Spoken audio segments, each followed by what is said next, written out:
எல்லாருக்கும் வணக்கம். என்னோட நேம் ரமேஷ் பாண்டியன். நான் ஜென்ரல் டெக்னீஷியனாக ஆனமலைஸ் டொயோட்டா திருநெல்வேலியில் ஒர்க் பண்ணிகிட்ருக்கேன்.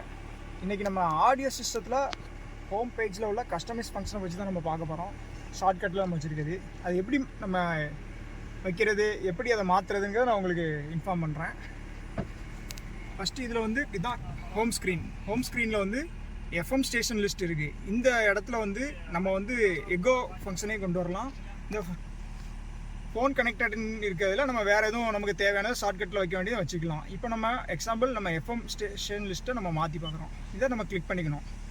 கிளிக் பண்ணிவிட்டு நேராக ஹோம் வந்துடணும்.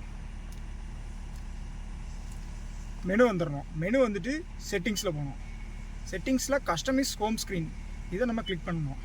கிளிக் பண்ணிட்டோம்னா அந்த பேஜ் இங்கே வரும். இப்போ வந்து இதில் ஆடியோ இருக்குது. நம்ம இந்த இடத்துல வந்து எக்கோ மோட் வைக்கும். எக்கோ மோடை கிளிக் பண்ணிவிட்டு ஆடியோங்கிற இடத்துல எக்கோ மோடை கிளிக் பண்ணிடணும். இப்போ வந்து இந்த இடத்துல எக்கோ மோடு வந்துட்டு திரும்ப நம்ம ஹோம் ஸ்க்ரீன் போனோம்னா இங்கே எக்கோ மோடு வந்துடும்.